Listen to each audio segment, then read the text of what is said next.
10 years after graduation, 8 friends reunited at a remote cabin in Colorado miles from the nearest town. Just forest, snow, and silence. Olivia had planned it all. The drinks, the games, the late-night bonfires.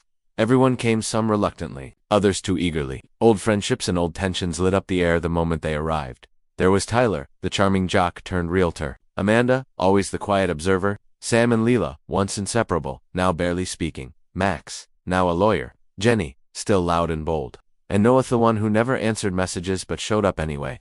Then there was Eva, the secret keeper, the one everyone whispered about in high school. By midnight, wine had loosened lips, and stories of the past surfaced with bitter laughter. But not all memories were welcome. A fight broke out between Tyler and Max, something about a girl, something about betrayal. The next morning, Jenny screamed. Olivia was found dead in her bedroom, her throat slit, eyes wide open, no signs of forced entry. The door had been locked from the inside. The window, sealed shut from decades ago. No one left the cabin. The police were still hours away, and every single person had a motive. The group stood frozen in Olivia's room, the air thick with fear and the coppery scent of blood. Sam backed into a corner, pale and shaking. "This can't be real," she whispered. Max knelt by the bed, trying not to touch anything. Her door was locked. How did anyone even get in? Noah examined the old window, painted shut. No way out, no way in.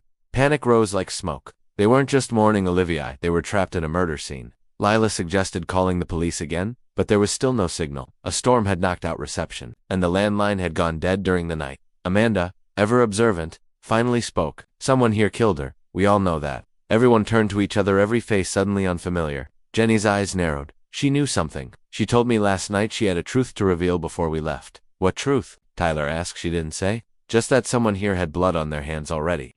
The silence that followed was louder than the wind outside. Then Noah muttered, "She was talking about the accident. 10 years ago, that changed everything.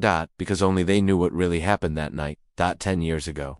After prom, the same group drove down a deserted mountain road. They were drunk, laughing, careless. Olivia was behind the wheel. It was supposed to be one last joyride before they all went their separate ways. But something went wrong. They hit someone. No one ever talked about it, not to the police, not to their families. They didn't even know who the victim was. Just a shadow on the road, a scream, and then silence. Olivia panicked. Max told them to drive off. Noah buried the blood-stained hoodie. Amanda cried the whole night. They made a pact never speak of it again. But Olivia had broken it. She was asking questions last month, Amanda admitted, her voice cracking. "She called me, said she tracked down something, someone, a relative of the victim," Leela asked. "Maybe. She said she had proof." Now Olivia was dead. Noah stood abruptly. "She was murdered because she couldn't keep quiet. Or," Tyler said slowly, "because she found the person we hit and brought them here." A chilling realization spread across their faces. What if someone else was in the cabin? Or worse, what if it was one of them? The group gathered in the main room, no one daring to be alone.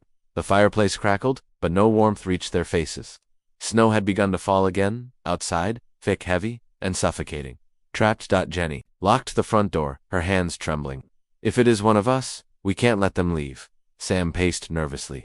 "You really think someone here planned this? Invited us all just to kill Olivia?" "She was the only one trying to uncover the truth," Amanda said. "That made her the biggest threat." Lila sat with her arms wrapped around her knees. "Last night, I heard something. Around 2 footsteps outside my room. Could have been anyone," Max said, eyes flicking to each face. But Amanda shook her head no. "I heard them too, but they weren't coming from the hallway." She looked at the wooden walls. They were inside the walls. The room fell silent. The cabin was old, built with secret passages and hollow panels. Noah remembered it from childhood trips. "There's crawl space behind the bedrooms.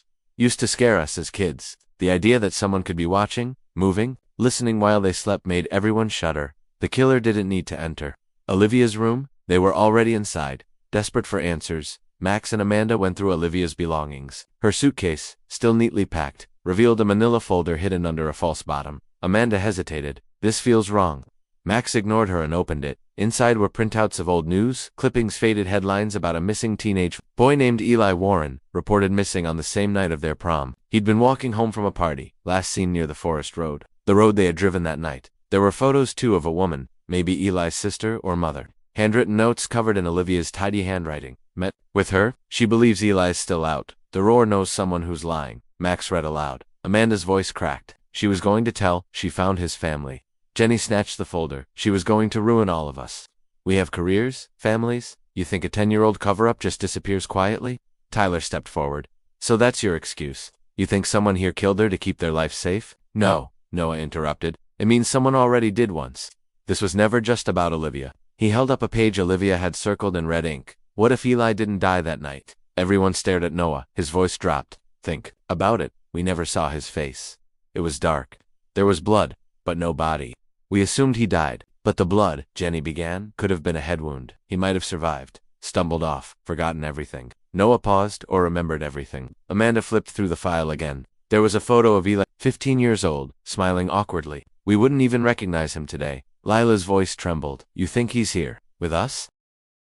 Or, Max said slowly, you think one of us is him? The silence that followed felt colder than the wind outside. Then Tyler laughed, nervous, forced. That's insane. But doubt had already cracked their trust. Everyone started remembering. The same thing. Noah hadn't shown up to Olivia's reunion emails until the very last minute. He was always distant, always disconnected from the group. Sam stared at him. You vanished after senior year. No one even knew where you went. Noah met their eyes. Calm. And you think I killed her? You had the most to hide. Amanda, whispered. Noah smiled slowly. Or maybe, he said, I'm the only one here, not hiding anything at all. Paranoia settled like frost on every surface. They searched the cabin for crawl spaces. Noah led them to a panel behind the bookshelf. In Olivia's room, it opened with a groan, revealing a narrow tunnel dusty damp, and filled with footprints. Amanda shivered. Someone has been using this. Tyler crawled through first, flashlight in hand. The tunnel led to a trapdoor behind the kitchen. A perfect way to move unseen.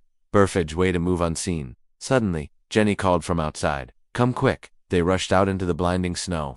Jenny pointed to the tree line where the wind had blown a patch of snow, away revealing a shallow grave. A boot stuck out that uncovered the body together. It wasn't Olivia. It wasn't anyone they knew. It was a man, maybe in his late 20s, dressed in hiking gear, frozen, eyes wide. Amanda gasped.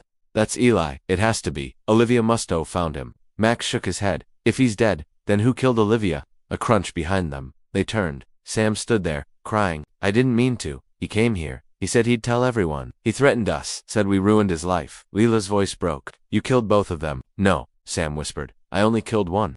Sam collapsed into the snow, shaking. I killed Eli, she admitted. He came 2 nights ago, before any of you arrived. Said he remembered everything. That he'd tell the police, the press, everyone. She looked at the others, eyes wild. He said he wanted justice. He blamed Olivia. But he threatened me. Said he'd destroy all our lives. You buried him out here alone? Max asked, stunned. I panicked. I didn't mean to. He grabbed me. I shoved him, and he hit his head on a rock. It was an accident, Amanda whispered. Then who killed Olivia? Sam blinked. It wasn't me. I swear I thought. Maybe he wasn't really dead and came back for her. But something didn't add up. If Eli died 2 nights ago, Noah said slowly, then who was walking through the walls last night? The group froze. I saw someone in the hallway, Lila said. A tall man. I thought I was dreaming. Then, it wasn't a dream, Amanda said. It was a plan. Jenny turned to Sam. You said you only killed one person. Sam nodded, slowly. Then someone else is still out there. And this time, they were hunting all of them.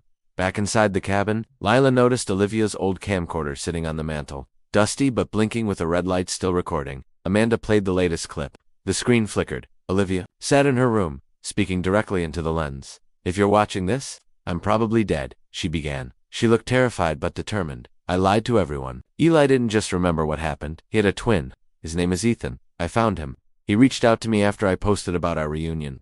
The group leaned in, breathless. He said Eli told him everything before he died 2 years ago. The night of the hit and run didn't kill him. A suicide attempt did because of what we did. Olivia's voice cracked. Ethan came here for revenge. He's already inside. I thought I could reason with him. I was wrong. The tape ended. Silence, then the lights went out. Total darkness, screams echoed. A crash. The thudding of footsteps. Through the walls, Amanda whispered. He's still here. A cold voice cut through the dark. You all took my brother? One by one, I'll take what you love most. Then a shot rang out, and someone hit the floor. When the lights flickered, back on, Max lay bleeding, shot in the leg. Blood soaked the cabin floor. Amanda clutched his hand, screaming for help. Ethan's gun vanished back into the tunnels. The storm outside had stopped. Dawn began to break. Lila found a trail of blood leading into the crawl space. He's wounded, she said. If we go now, we can end this.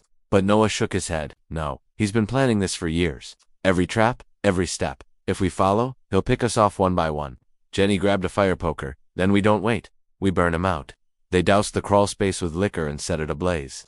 Flames roared through the wooden walls, smoke filling every room. The group stumbled outside, coughing, carrying Max between them. Inside, they heard movement, footsteps, a voice screaming through the flames, then silence. By the time the fire brigade arrived hours later, the cabin was nothing but ashes, no trace. of Ethan was ever found. Weeks passed, the group drifted apart again, this time for good.